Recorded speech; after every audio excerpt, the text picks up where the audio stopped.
시편 78편 34절에서 55절인데요. 좀 긴 내용이기 때문에 일부만 우리가 함께 보도록 하겠습니다. 먼저 38절부터 보시겠습니다. 38절부터 열어주세요. 네, 38절부터 42절까지 먼저 보시겠습니다. 한 절씩 교대로 읽습니다. 오직 하나님은 긍휼하심으로 죄악을 덮어주시어 멸망시키지 아니하시고 그의 진노를 여러 번 돌이키시며 그의 모든 분을 다 쏟아내지 아니하셨으니 그들은 육체이며 가고 다시 돌아오지 못하는 바람임을 기억하셨습니다. 그들이 광야에서 그에게 반항하며 사막에서 그를 슬프시게 함이 몇 번인가. 그들이 돌이켜 하나님을 거듭거듭 시험하며 이스라엘의 거룩하신 이를 노엽게 하였도다. 그들이 그의 권능의 손을 기억하지 아니하며 대적에게서 그들을 구원하신 날도 기억하지 아니하였도다. 그 다음에 52절부터 55절까지 보겠습니다. 52절부터입니다. 그가 자기 백성은 양같이 인도하여 내시고 광야에서 양떼같이 지도하셨도다. 그들을 안전히 인도하시니 그들은 두려움이 없었으나 그들의 원수는 바다에 빠졌도다. 그들을 그의 성소의 영역 곧 그의 오른손으로 만드신 산으로 인도하시고 또 나라를 그들의 앞에서 쫓아내시며 줄을 쳐서 그들의 소유를 분배하시고 이스라엘의 지파들이 그들의 장막에 살게 하셨도다. 아멘. 네, 하나님의 말씀입니다.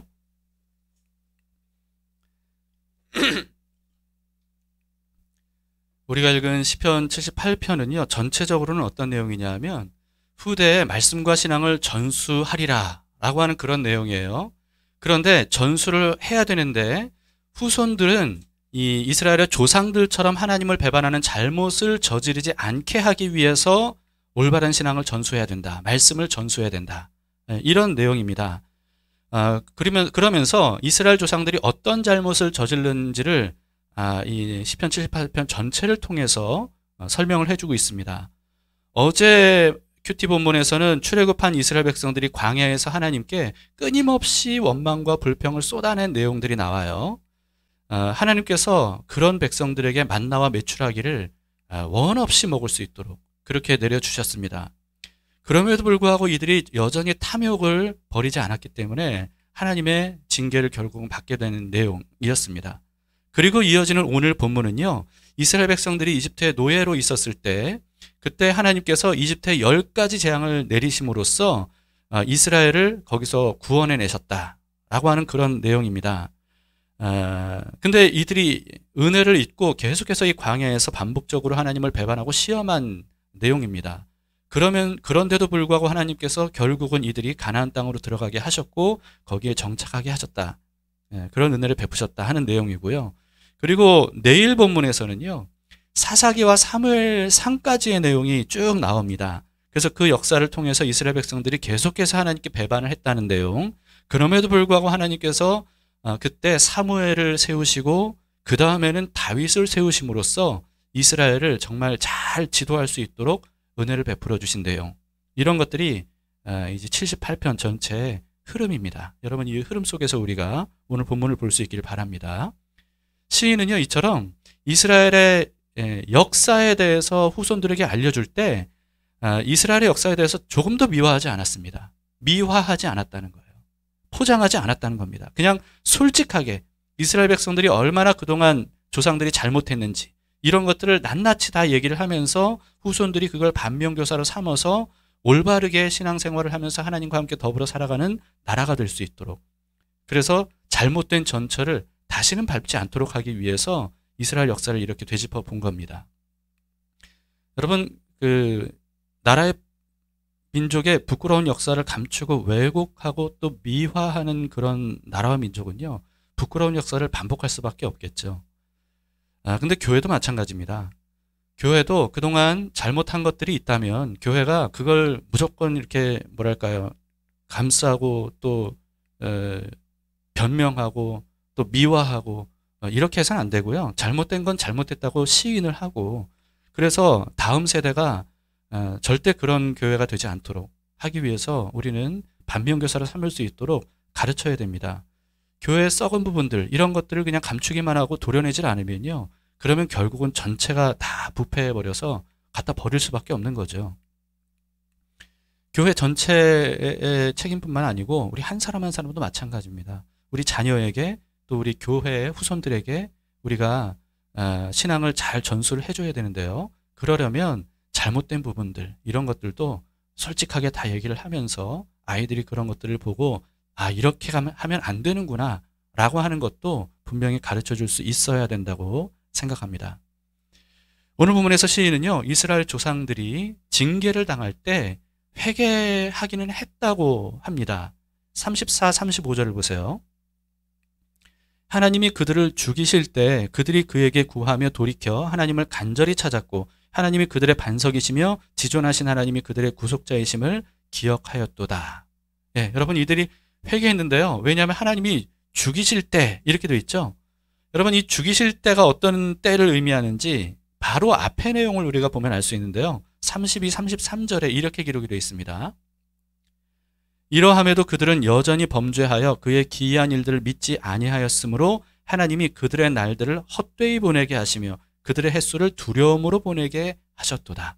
네, 그들의 날들을 헛되이 보내게 하셨고 그들의 햇수를 두려움으로 보내게 하셨다라고 하는 건 뭐냐 하면 이스라엘 백성들이 출애굽했지 않습니까? 근데 출애굽을 했는데 광야에서 40년 동안 떠돌게 했다. 이런 뜻입니다. 그러니까 하나님께서 이들을 죽이셨다라고 하는 건 무슨 뜻이냐면 광야에서 40년을 떠돌면서 그 출애굽한 1세대가 다 광야에서 죽도록 내버려 두셨다. 이런 뜻이에요. 그들이 다 죽을 때까지 기다리셨다라고 하는 뜻입니다. 출애굽 1세대가 광야에서 죽은 이유가 뭔지에 대해서 아시는 분들이 대부분이겠지만 그러나 꼭 짚어봐야 된다고 생각합니다. 광야에서 죽은 1세대들이 죽은 이유가 뭐냐 하면 이스라엘 백성들 스스로가 그렇게 말했기 때문이에요. 이게 무슨 뜻이냐? 여러분 가나안 땅을 일찌감치 들어갈 수 있었습니다. 그래서 하나님께서 12 정탐꾼을 가나안 땅에 정탐하도록 보냈어요. 너희가 정복할 땅이 이런 땅이야 라고 하면서 보내주시기 위해서 12명의 정탐꾼을 보냈단 말이죠. 근데 이 가나안 땅을 샅샅이 정탐하고 돌아온 이 정탐꾼들 중에 10명이 하나님께서 이 가나안 땅을 주겠다고 약속하신 그 약속은 완전히 무시해버리고 이 땅 우리 못 들어간다. 거기는 철병거도 있고 거인들이 지키고 있고 무시무시한 무기들이 있고 성이 어마어마해서 우리는 절대로 정복할 수 없다. 하나님께서 하신 말씀과 완전히 반대의 보고를 해버립니다.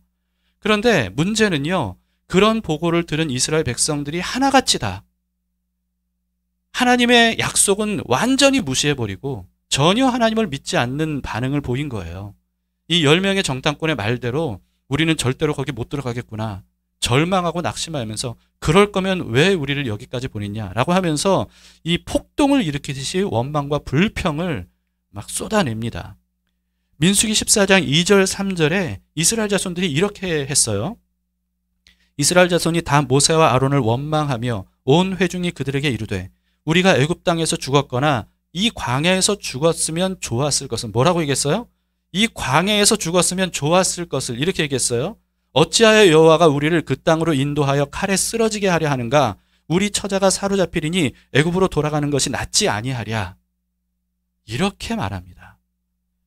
그리고는 모세와 아론 그리고 또 2명의 올바른 믿음의 그 보고를 한 정탐꾼 여호수아와 갈렙을 돌로 쳐 죽이려 했어요. 그리고는 애굽으로 돌아가겠다는 거죠. 이 위기의 순간에 하나님께서 막아서십니다. 그리고는 그들에게 말씀하셨어요. 좀 긴 말씀이긴 하지만요. 직접 보는 게 좋을 것 같아서 함께 보도록 하겠습니다. 민수기 14장 28절에서 34절인데요. 하나님이 이들에게 어떻게 말씀하셨는가? 그들에게 이르기를 여호와의 말씀에 내 삶을 두고 맹세하노라. 너희 말이 내 귀에 들린 대로 내가 너희에게 행하리니 너희 시체가 이 광야에 엎드러질 것이라. 너희 중에서 20세 이상으로서 계수된 자 곧 나를 원망한 자 전부가 여분네 아들 갈렙과 눈의 아들 여호수아 외에는 내가 맹세하여 너희에게 살게 하리라 한 땅에 결단코 들어가지 못하리라. 너희가 사로잡히겠다고 말하던 너희의 유아들은 내가 인도하여 드리리니 그들은 너희가 싫어하던 땅을 보려니와 너희의 시체는 이 광야에 엎드러질 것이요 너희의 자녀들은 너희 반역한 죄를 지고 너희의 시체가 광야에서 소멸되기까지 40년을 광야에서 방황하는 자가 되리라. 너희는 그 땅을 정탐한 날 수인 40일에 하루를 1년으로 쳐서 그 40년간 너희의 죄악을 담당하리니 너희는 그제서야 내가 싫어하면 어떻게 되는지를 알리라 하셨다 하라. 네, 여러분 출애굽 1세대가 왜 광야에서 40년을 헤매다가 결국은 약속의 땅에 들어가지 못하고 다 광야에서 죽었습니까? 이들이 그렇게 말했기 때문이고 그렇게 믿었기 때문입니다. 절대로 못 들어간다 라고 하는 거죠. 그래서 여러분 예수님께서 여러 번 말씀하신 그 말씀을 이렇게 빌려서 말하자면요, 하나님은요 이들이 각자의 믿음대로 되게 하신 거예요. 각자의 믿음대로. 우리는 절대로 가나안 땅에 못 들어간다. 하나님이 왜 우리를 죽이려고 여기까지 데리고 왔느냐 라고 말하는 사람들은 그 믿음대로 광야에서 다 죽게 된 거죠. 반면에 여호수아와 갈렙만은 우리는 반드시 들어갈 수 있다. 그 땅은 하나님이 우리에게 주신 밥이다 라고 선포했던 두 명의 정탐꾼 여호수아와 갈렙만은 그 믿음대로 가나안 땅에 들어갔던 겁니다. 이들이 뒤늦게 회개하기는 했어요. 그러나 진짜 회개는 아니었다고 오늘 본문에서도 말하고 있습니다. 36, 37절을 보세요. 그러나 그들이 입으로 그에게 아첨하며 자기 혀로 그에게 거짓을 말하였으니 이는 하나님께 향하는 그들의 마음이 정함이 없으며 그의 언약에 성실하지 아니하였음이로다. 여러분 이들은 회개를 하긴 했습니다. 그런데 그게 왜 한 거냐 하면요, 그저 징계를 모면하기 위한 위선적인 회개였어요. 이게 무슨 뜻이냐? 자신이 잘못한 걸 돌이킬 생각은 없어요. 다만 하나님께 받는 그 징계를 안 받고 싶어서, 그래서 회개하는 척을 한 겁니다. 자신들이 뭘 잘못했는지를 몰랐어요.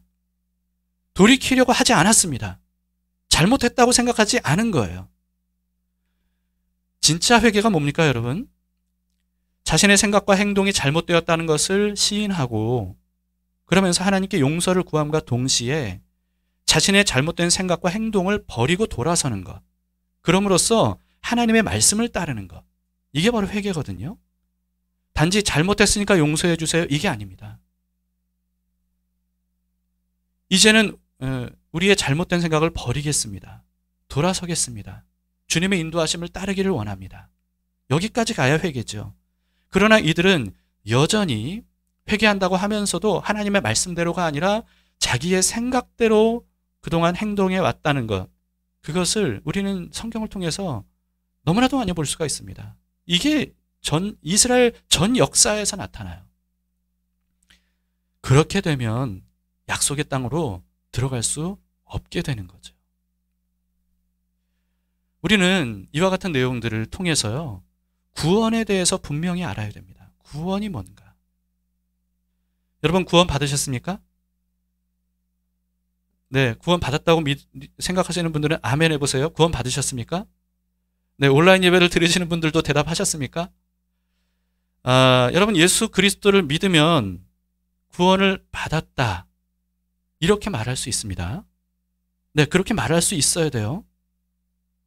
그런데 중요한 건 뭐냐 하면요, 구원이 뭔지에 대해서 우리는 정확히 알아야 됩니다. 우리가 구원을 받았다라고 과거형으로 말할 수 있는 거는 이 성경의 출애굽기를 보자면요, 이집트에서 탈출했다, 이집트로부터 구원받았다, 그거를 의미하는 거예요. 그러니까 광야의 이스라엘 백성들은 말할 수 있는 거죠. 우리는 하나님의 은혜로 구원을 받았습니다, 이렇게 말할 수 있는 거죠. 우리도 마찬가지입니다. 구원을 받았습니다 말할 수 있는 거예요. 오늘 본문 43절에서 51절까지의 내용처럼 하나님께서 우리를 구원하시려고 우리를 지배하고 있었던 강한 영적 세력을 하나님이 심판하신 겁니다. 이 출애굽에서는 그 절정이 뭐냐 하면 6월절의 기원이 된 10번째 재앙이죠. 이 장자 재앙. 그때 하나님께서 이 장자 재앙을 면할 수 있는 방법을 오직 이스라엘 민족에게 알려주셨는데요. 그게 뭐였습니까? 어린 양을, 흠없는 어린 양 한 마리를 준비해서, 그래서 죽여서 그 피를 문틀에 바르고 문틀에 바른 그 집에 들어가서 잡은 양고기를 먹으면 되는 거예요. 그러면 죽음의 천사가 이집트 전역을 이제 장자들을 죽일 때 그 피 바른 집, 그 안에 들어가서 양고기를 먹는 그 집, 어린 양의 희생이 있는 그 집만은 넘어가는 거죠. 죽음의 천사가 넘어가는 겁니다. 그래서 6월 넘어갔다. 그래서 6월절인 거거든요. 이 넘어갔다라고 하는 겁니다.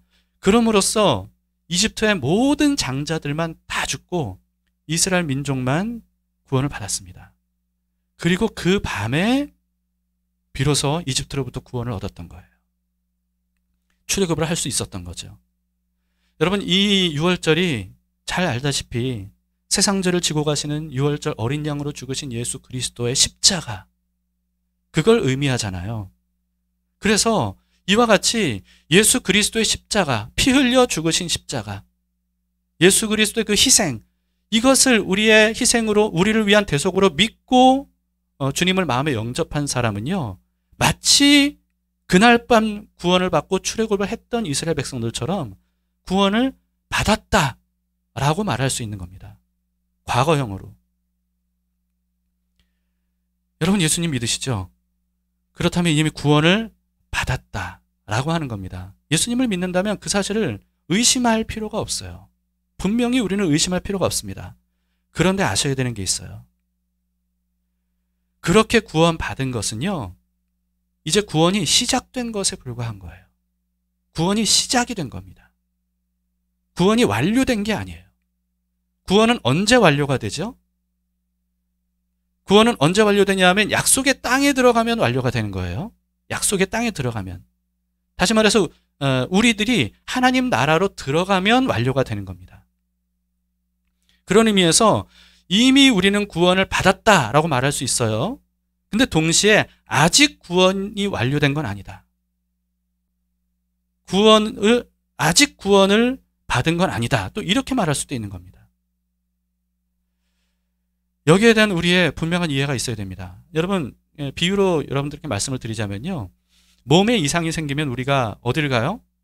병원에 가죠. 병원에 갑니다. 병원에 가서 의사 앞에서 진단을 받죠. 진단을 받아요. 그랬더니 좀 심각한 병인데요, 이거 치료를 좀 오랫동안 해야 되겠습니다 라고 하는 어떤 질병의 진단을 받고 이제 치료를 시작해야 돼요. 그런데 이 환자가 나는 이제 진단을 받았으니까 다 됐다.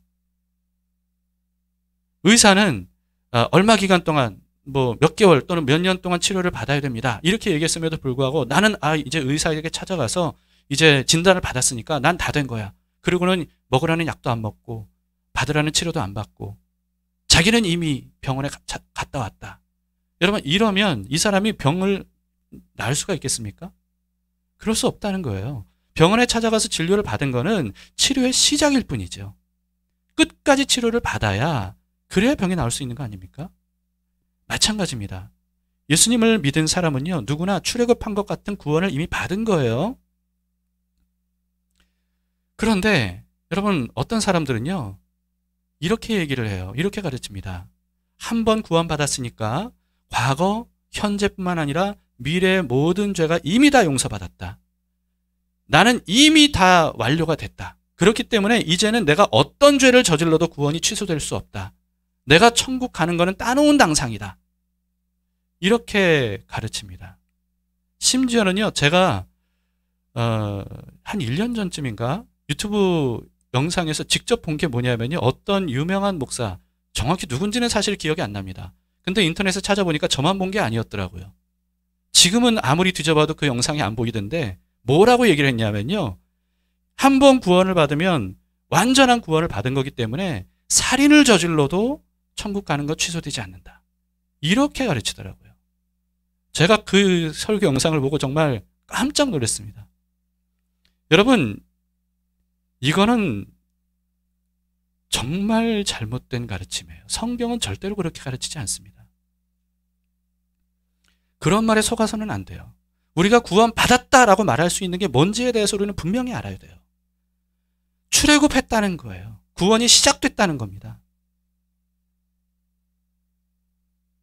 구약의 앞부분인 모세 오경만 봐도요, 이게 잘못됐다는 걸 알 수 있고, 신약의 앞부분인 사복음서만 봐도 우리는 알 수 있어요. 그런데 이와 같은 잘못된 교리를 믿는 사람들 너무나도 많습니다. 한 번 구원받았으니까 무슨 짓을 저질러도 우리의 구원은 취소되지 않는다. 물론 그 말 자체가 좀 세세한 어떤 설명이 필요하긴 하지만 오늘 이 시간에 그것까지 말씀드릴 수는 없습니다. 근데 이와 같은 잘못된 교리가 선입견으로 바뀌잖아요. 그러면 아무리 성경을 읽어도 그 선입견으로 성경을 보게 돼요. 그러니까 성경에서 진짜 말씀하고 있는 게 뭔지에 대해서 깨닫지를 못하는 겁니다. 이런 잘못에서 우리는 잘못에 빠져서는 안 됩니다. 믿음으로 출애굽을 한 이스라엘 백성들이 약속의 땅으로 들어가려면요, 반드시 광야를 지나야 했습니다. 광야를 지나야만 약속의 땅으로 들어갈 수 있었어요. 출애굽했다고 다가 아닌 거예요. 광야의 삶이 기다리고 있었습니다. 광야는 어떤 곳이냐면 사람의 힘만으로는 생존할 수 없는 곳입니다. 태양이 뜨거워서 열사병으로 죽는 곳이고요. 해가 떨어지면 급격하게 추워져서 얼어 죽는 곳이고요. 또 먹을 게 없어서 죽는 곳이고요. 또 물이 없어서 죽는 곳이고요. 길을 잃어서 죽는 곳이고요. 또 정갈, 불뱀, 굶주린 짐승들 때문에 죽는 곳이고요. 그리고 또 아말렉 족속 같은 강도 떼들의 출몰 때문에 공격받아서 죽는 곳이 바로 광야입니다. 여러분, 광야에서는요, 스스로의 힘으로는 절대로 살아남을 수가 없는 곳이 광야를 의미하는 거예요. 그래서 광야에서도 절대적으로 이스라엘 백성들에게 필요했던 게 뭐냐 하면 하나님의 보호하심, 또 공급하심, 또 인도하심이었어요. 모든 위험으로부터 보호를 받아야 되고요. 그리고 모든 필요한 음식과 물이 하나님으로부터 제공이 됐어야 되고요. 그리고 길을 잃어버리지 않도록 올바르게 길을 인도해 주시는 하나님의 인도하심. 이게 절대적으로 필요했다는 거죠. 그래서 하나님께서 이스라엘 백성들에게 불기둥, 구름기둥, 만나와 메추라기, 그리고 오아시스와 반석에서 터져나온 물들, 이런 것들을 통해서 이스라엘 백성들을 이렇게 보호하시고 또 공급해 주시고 인도해 주시려고 했던 겁니다. 여러분, 무슨 뜻인지 아시겠습니까? 출애굽이 전적으로 하나님께서 베풀어 주신 은혜에 대한 믿음으로 가능했던 것처럼 약속의 땅에 들어가기 전까지 광야에서의 삶도 전적으로 하나님께서 베풀어 주시는 은혜에 대한 믿음으로만 광야를 건너갈 수 있다 라고 하는 겁니다. 그래야만 약속의 땅까지 무사히 들어갈 수 있다는 거예요. 우리가 예수님을 믿고 구원을 받았어요. 여러분, 그 믿음 거기서 끝나면 안 되는 거예요. 광야 같은 삶에 살아가면서도 이 출애굽하기 전까지 예수님, 하나님 말씀하신 것처럼 피 바르고 그 집에서 양고기를 먹으면 우리는 살 수 있다, 우리는 구원받는다 라고 하는 믿음을 가짐으로써 구원을 받았던 것처럼 이 광야에서도 우리가 이 광야에서 살아남고 끝까지 약속의 땅까지 들어가려면 하나님을 끝까지 믿고 따라야 된다 라고 하는 믿음이 필요한 겁니다. 단지 한 번 출애굽한 믿음, 그것만 가지고는 안 된다는 거예요. 하나님을 광야에서 불신하게 되면요, 이제 우리 출애굽했으니까 됐다, 구원 받았으니까 됐다 하면서 하나님을 불신하게 되면 여러분, 하나님의 공급해 주시는 것들을 받아 먹지 않는 것, 그리고 또 마시지 않는 것과 마찬가지입니다. 하나님께서 인도하시는 걸 따라가지 않고 그냥 자기 생각과 자기 마음대로 이렇게 가면 갈 수 있어 라고 하면서 독단적으로 행동하는 것과 같아요. 여러분, 그렇게 되면 길을 잃어버리고 그리고 죽을 수밖에 없는 겁니다. 그 사실을 우리는 출애굽기만 봐도 분명하게 알 수 있지 않습니까? 그래서 오늘 본문에서는요, 시인이 후손들에게 조상들이 이랬다, 믿음으로 출애굽하긴 했지만 그러나 광야에서 하나님을 믿지 못했기 때문에 결국은 1세대가 다 광야에서 죽었다 라고 하는 그 사실을 알려주면서 절대로 후손들 여러분은 그래서는 안 된다 라고 가르치는 겁니다. 본문 40절, 42절을 보세요. 40절부터 42절을 보세요. 그들이 광야에서 그에게 반항하며 사막에서 그를 슬프게 함이 몇 번인가. 그들이 돌이켜 하나님을 거듭거듭 시험하며 이스라엘의 거룩하신 이를 노엽게 하였도다. 그들이 그의 권능의 손을 기억하지 아니하며 대적에게서 그들을 구원하신 날도 기억하지 아니하였도다. 여러분, 이와 같은 모습을 우리는 반면교사로 삼아야 됩니다. 우리는 어떻게 해야 되겠습니까? 구원을 받았습니다. 난 구원 받았으니까 됐어. 이제는 자유야. 내가 무슨 짓을 저질러도 구원 받은 거야. 여러분, 그렇게 사는 것이 바로 광야의 이스라엘 1세대 같은 거라는 거예요. 또 다른 방식으로 제가 설명을 좀 드려보겠습니다. 이것도 여러분들에게 몇 번 말씀드린 거지만요. 여러분, 이집트를 탈출해서 구원받은 것, 이거는 말하자면 거듭남입니다. 이전과는 다른 삶을 살게 된 완전히 새로운 존재로 거듭남. 근데 그 거듭남을 제가 뭐라고 여러분들께 말씀드렸냐 하면 마치 엄마 뱃속에 잉태되는 것과 같다. 이렇게 말씀을 드렸습니다. 잉태되는 것과 같아요. 여러분 근데 잉태됐다고 다 된 게 아니죠. 잉태가 되면 그게 시작이잖아요. 거기서부터 계속해서 이 탯줄을 통해서 엄마에게서 필요한 모든 것들을 다 공급받고 그럼으로써 성장해야 되지 않습니까? 이 10개월 동안 엄마 뱃속에서 꾸준히 엄마로부터 필요한 모든 것들을 공급받고 성장해야, 그래야 이제 출산하는 거죠. 잉태의 목적이 뭡니까? 출산이에요. 출애굽의 목적이 뭡니까? 약속의 땅에 들어가는 거예요. 이렇게 10개월 동안 잉태된 이후에 끊임없이 공급받고 보호받고 필요한 것들을 제공받음으로써 이제 그 10달이 채워지면 그러면 뱃속과는 비교할 수 없는 넓은 세상으로 나오게 되는 겁니다. 마찬가지예요. 거듭난 사람은요, 끊임없이 예수 그리스도를 믿는 마음으로 하나님으로부터 계속된 필요를 공급받아야 돼요. 말씀과 기도와 예배와 또 교회 공동체를 통해서 영적 양분들을 계속 공급받아서 성장해 나가야 되죠. 그러면 때가 되면 어떻게 돼요? 때가 되면 이 세상과는 비교할 수 없이 넓은 큰 세상, 아름다운 세상, 하나님 나라로 들어갈 수 있는 겁니다. 우리는 주로 하나님 나라로 들어간다 이런 표현을 쓰지만 사실 어떻게 보면요, 하나님 나라가 훨씬 더 큰 세상이 있기 때문에 하나님 나라로 나간다 이런 표현이 더 맞지 않을까 싶어요. 근데 불행하게도 여러분, 잉태된 태아들 중에 여러 가지 이유로 출산되기 전에 죽는 아이들이 얼마나 많습니까? 얼마나 많습니까? 근데 사실 그런 출생되지 못한 태아들도 불쌍하지만 그보다 더 안타까운 게 뭐냐면요, 구원은 받았는데 지속적으로 하나님에 대한 믿음을 가지고 이 삶을 살아가야 되는데도 불구하고 하나님 나라 가기 전에 영적으로 죽는 사람들이 너무나도 많다는 거예요. 출생하지 못한 태아들보다 훨씬 더 많습니다. 그 중에서 거짓 속임수의 명수인 사탄의 거짓에 속아서 잘못된 믿음을 가져서 이런 불행을 맞이하는 이런 사람들이 너무나도 많아요. 특히 우리는요, 믿음과 행위에 대한 잘못된 교리에 속아서는 안 됩니다. 믿음과 행위에 대한 잘못된 교리. 여러분, 구원은 믿음으로 받습니까? 행위로 받습니까? 분명히 말씀하셔야 돼요. 믿음으로 받습니까? 행위로 받습니까? 구원이? 믿음으로 받죠. 당연히 믿음으로 받습니다.